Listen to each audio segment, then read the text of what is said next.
ആ തമ്മാടിത്തം ഇന്ത്യയിൽ ആദ്യം ചെയ്തത് അത് തമ്മാടിത്തമാണെങ്കിൽ ഇന്ത്യയിൽ ആദ്യം ചെയ്തത് ഈ ലീഗിന്റെ നേതാവ് മുഹമ്മദ് അലി ജിന്ന. പാർസിയെ കല്യാണം കഴിച്ചു. പന്നി മാംസം കഴിക്കുമായിരുന്നു ഈ ജിന്ന.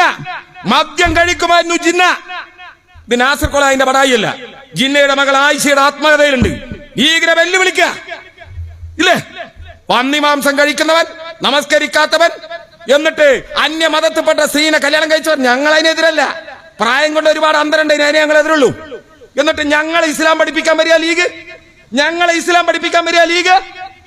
ബീവി അബ്ദുള്ളക്കോന്റെ 2 മക്കളെ കല്യാണം കഴിച്ച ആരെ ലീഗ്? നാളെ മറുപടി പറയും അങ്ങാടിയിൽ. ബീവി അബ്ദുള്ളക്കോയുടെ ഒരു മകൻ കല്യാണം കഴിച്ചത് ക്രിസ്ത്യാനിയെ, 2ാമത്തെ മകൻ കല്യാണം കഴിച്ചത് ആംഗ്ലോ ഇന്ത്യക്കാരിയെ. ഈ പറഞ്ഞ മറ്റേ പണിയാണ് അവിടെ നടന്നത്. പറ. ഈ അഹമ്മദ് സാഹിബിന്റെ മകൻ കല്യാണം കഴിച്ച ആരെയാ? ക്രിസ്ത്യാനിനെ ഇല്ലേ? CH മുഹമ്മദ് കോയ സാഹിബിന്റെ വലം കൈയായി നടന്നിരുന്ന ബാബാക്ക കല്യാണം, ബാബാക്കയുടെ മകൻ അയ്യൂബ് കല്യാണം കഴിച്ചത് അജിതയെ. നിങ്ങൾ പറഞ്ഞ ഏർപ്പാടാ നടന്നത്?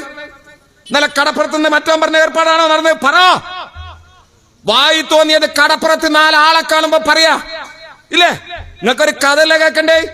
വനിതകളുടെ മാത്രം വനിതാ മതിൽ സംഘടിപ്പിച്ചപ്പോഴേ കാസർഗോഡ് മുതൽ തിരുവനന്തപുരം വരെ വനിതകളുടെ മതിൽ സംഘടിപ്പിച്ച കമ്മ്യൂണിസ്റ്റ് പാർട്ടിയോട് കടപ്പുറത്ത് കാറ്റ് കൊള്ളാൻ വന്ന് 4 ആളെ കണ്ട് ഞങ്ങളെ ഭയപ്പെടുത്താൻ നോക്കരുത്. പെണ്ണുങ്ങളെ മാത്രം മതില് കാസർഗോഡ് മുതൽ തിരുവനന്തപുരം വരെ ഉണ്ടാക്കിയ പാർട്ടിയാ കമ്മ്യൂണിസ്റ്റ് പാർട്ടി. എന്നിട്ട് മലപ്പുറം, കോഴിക്കോട്, കണ്ണൂര്, കാസർഗോഡിന് ആളെ കൊണ്ടുവന്ന് 4 ആളെ മുന്നിൽ കാണുമ്പോ വായി തോന്നിയത് കോതക്ക് പാടിയാൽ വെറുതെ വിടില്ല ഞങ്ങള്. മനസ്സിലായോ?